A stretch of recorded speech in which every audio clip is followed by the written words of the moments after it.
Hello, my name's Amber and I'm a flower farmer florist from Blooms on the Hill, which is a small flower farm in an area called Budgeree. It's very windy today. I'm in Gippsland in Australia, which is like the southeast corner of the mainland, and it's Monday. We've just finished shearing, so I've kind of been missing in action a little bit because we started shearing Tuesday last week and finished yesterday. It's always a huge, long, drawn out process. It's not like we've got billions of sheep, but there's probably nearly 300, and then it's just my husband shearing. This year we did have help from my nephew, which was fantastic, and he's a learner shearer, so he's only 17. Did an awesome job, but he goes really slow, as you do when you start anything. So it's really helpful having him. I had to pick up wool for both of them, which does make it a little bit more hectic when there's two people, even when one is a little slower. But anyway, I still managed to do a little bit of weeding. I managed to sow some seeds. I managed to sow some sweet pea seeds, which the mice promptly ate. So I've just put a tray up. I've got a tray up on top of a couple of pots. I'll show you what I've done. See, you see how they're sitting up? So I'm hoping that the mousies don't dig them up, and I'm just going to sow some more because they're painful. I thought that I would plant a few more things in pots and maybe take some potted things to sell at farmers markets. My hair's looking weird. Anyway, it's driving me batty. So like my antique pink violas are looking really pretty, and I've got some in the house which just got heap flowers, so I'm really enjoying those, so that's good. And I planted a heap more, or sowed a heap more violas, different types. Red tiger eyes, one of them. Contessa white, I'm reading labels. Contessa white blotch, Swiss Giants velvet, that was another one. So there's a few things. I did some seeds, so that was one thing. I can show you, I'll just insert now some little video footage I took yesterday with shearing, so you can see some of our sheep if you like. So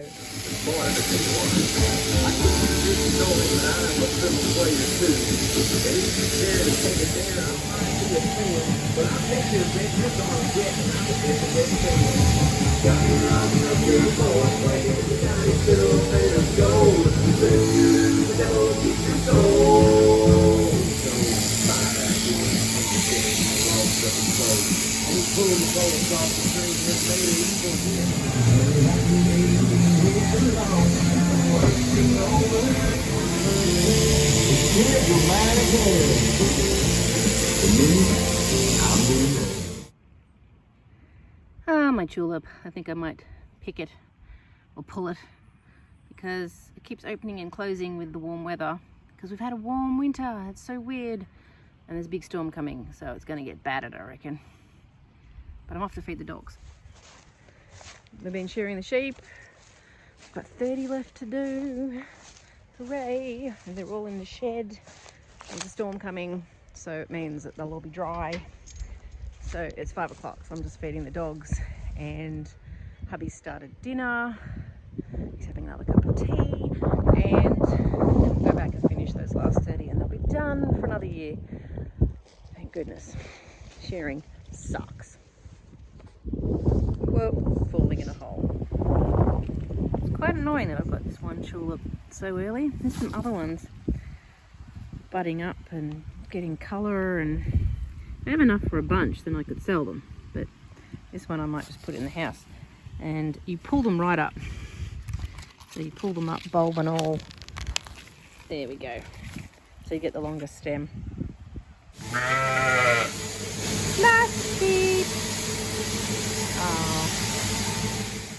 Okay, so what I thought I'd talk about with this video, I hope you enjoyed the sheep. I'd just chat to you while I sow these sweet pea seeds. I've got some different types. I actually sowed in autumn and planted them out, so they're growing nicely out there. But I thought I'd do some more pots and maybe sell some as well. Just trying to think of different ways to yeah, make some money.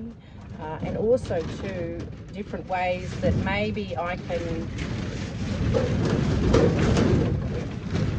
it's like the Wizard of Oz, this glass house is going to take off. I'd like to think about ways that I could make money with my flowers that doesn't involve me crawling around on my hands and knees. I'm getting older. I'm turning 50 next year, and I've got a really bad back and bad hips, so I struggled last season. I came off the end of the last season limping. I've now got this thing, it's obviously connected to my back and my hips, but now my knee is really hurting by the end of the day. So this is what I thought I'd actually do today's video on, just quickly, is farming, flower farming, and self-care.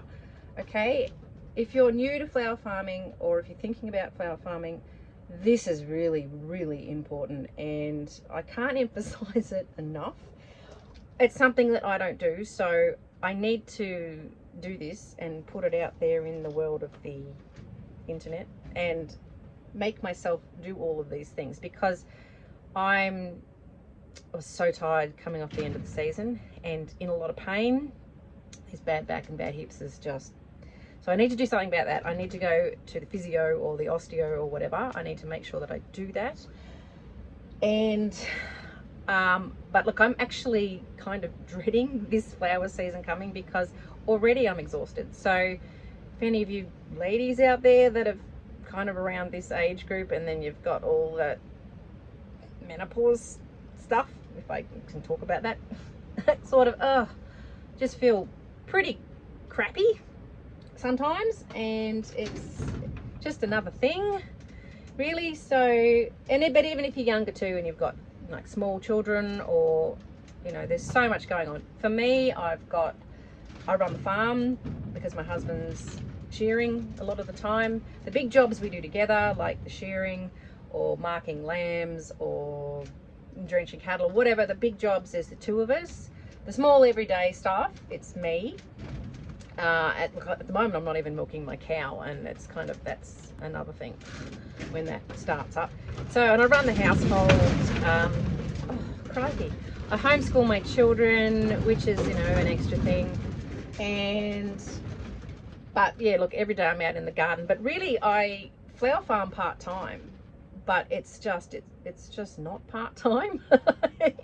And my patch isn't really that big, so it is a full-time thing, because it just doesn't stop. And even in the winter, like sort of now, even though our winter's been really mild, so there's some seed sowing I could be doing now, because it's just seeming to, yeah, spring's going to come early.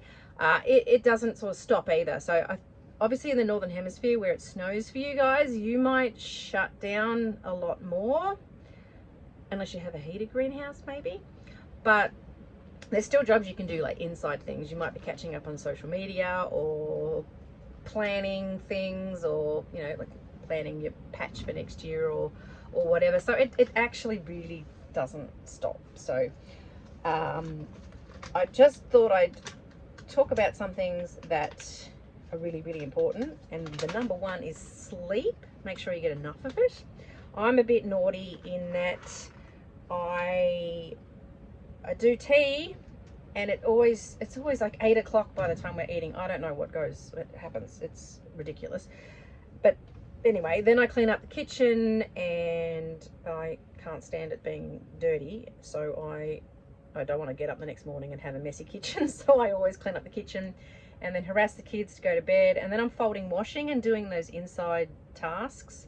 My house looks like a bomb's hit it most of the time because it's pretty small, but at least try and keep that kitchen area tidy. So there's that.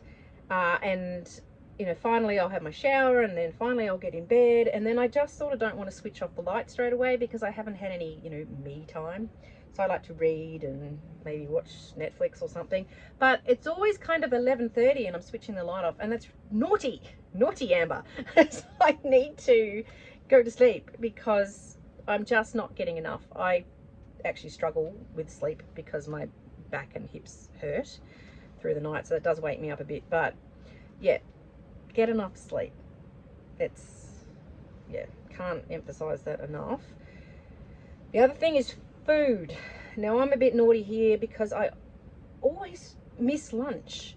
Like I'm always outside doing whatever with the flower farm, and then, you know, working away, and I suddenly realize I'm hungry, and then it's 4 o'clock, and oh, where did the day go? I'll do homeschool stuff in the morning, and if I have to go to town, I hate going to town, but I might have to go food shopping or something. Yeah, I'm out in the garden in the afternoon, so that's bad. I need to set an alarm. Make sure you eat properly. And where we are good when we eat, when I do eat, we eat really well. We don't have processed food. I recently bought a Thermomix. I have a lovely friend that's just become a consultant. I'm not getting paid by Thermomix, but I treated myself to it with the last of my flower farming profits from last season, just to make life a little bit easier, so that I can make things from scratch easier and quickly. My kids can use it. They love using it. So I'm not saying get a Thermomix, but if it helps, no, I want to make all of our own bread, for example, because it's full of canola oil, which is really bad for you. So keeping really healthy is, you know, and what goes in is you know, the best way to keep healthy. My cow is due to calve fairly soon, so once she's producing all that milk, then, you know, I want to make all of our own butter and ricotta, and I can't make hard cheese, that's a bit scientific, but that's another thing I've got to do. I've got to milk the cow. But it's, yeah, your health is really important. So food, make sure you eat, and eat properly, and eat well. So that's another big thing. I mean, these are obvious things, but anyway. The other thing is look after your body. This is one thing I really need to do. The last time I went to the physio was before COVID, and then they wouldn't let you go, and yeah, so, and then I just never got back into the habit. So I need to go back to the physio, and I'm going to get a smack bottom when I go see her, because she's going to be like, you're falling apart. I'm like, yes, I know.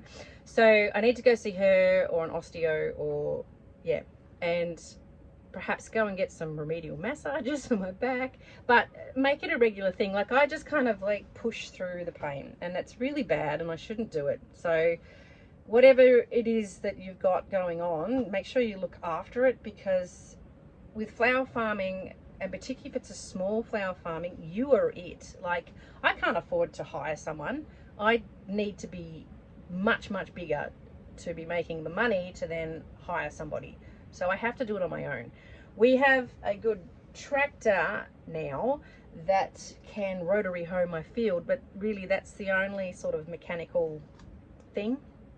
And the way, for example, that my flower patch is, I can't even get one of those lovely little pull-along trolleys to put all my buckets in, because it just wouldn't go across the grass and through all the lumpy bits. I have to carry everything by hand. So try and do things to make it easier for yourself, but let's make sure that you look after this, particularly if you're starting to get a little bit older.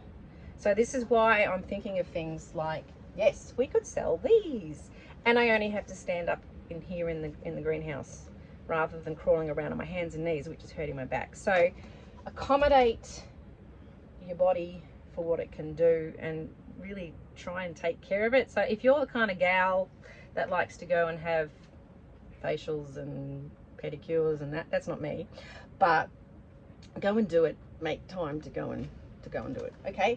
The other thing is have a break from the flower farm, which, once again, this is something I need to really listen to myself, is because I'm always here and there's always a billion things to do. I have a list, and I just keep adding onto the bottom of it, and things do get crossed off, but it just is a never-ending list.